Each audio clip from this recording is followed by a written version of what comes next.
ഈശോ മിശിഹായ്ക്ക് സ്തുതിയായിരിക്കട്ടെ. പരിശുദ്ധ കന്യക മറിയത്തോടൊപ്പം 365 ദിവസം നമുക്ക് ഒരുമിച്ച് യാത്ര ചെയ്യാം. ജനുവരി 14 ഇടയ കന്യകയായ മാതാവ്. 1736 സാന്താ റോസ കത്തോലിക്ക പള്ളിയിലെ പുരോഹിതൻ സെൻട്രൽ വെനിസ്വേലയിലെ പട്ടണത്തിൽ നിന്നും അമലോത്ഭവ മാതാവിൻ്റെ ഒരു പ്രതിമ ആവശ്യപ്പെട്ടു. എന്നാൽ കിട്ടിയത് അടുത്തുള്ള പള്ളിയിൽ ആവശ്യപ്പെട്ടിരുന്ന ആട് മേയ്ക്കുന്ന മാതാവിൻ്റെ രൂപമാണ്. പെട്ടെന്ന് ആ രൂപം അതിൻ്റെ ശരിയായ സ്ഥലത്തേക്ക് തിരിച്ചയക്കുവാൻ തീരുമാനിച്ചു. എന്നാൽ എടുത്തു മാറ്റാൻ പറ്റാത്ത വിധത്തിൽ അതിന് ഉടനെ വളരെ ഭാരം വെച്ചു.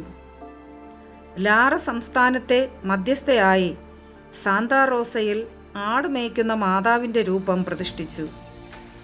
കോളറ എന്ന സാംക്രമിക രോഗം പിടിപെട്ടപ്പോൾ 1855 ജനുവരി 14 തിരുസ്വരൂപം വഹിച്ചുകൊണ്ടുള്ള ഒരു പ്രദക്ഷിണം നടത്തി.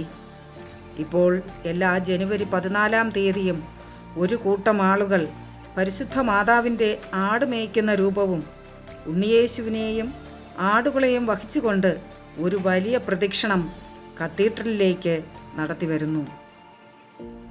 പെട്ടെന്നുള്ള എല്ലാ പകർച്ചവ്യാധികളിൽ നിന്നും പെട്ടെന്നുള്ള മരണത്തിൽ നിന്നും നമ്മെ എല്ലാവരെയും പരിശുദ്ധ അമ്മ കാത്തു രക്ഷിക്കട്ടെ എന്ന് ആത്മാർത്ഥമായി പ്രാർത്ഥിക്കുന്നു.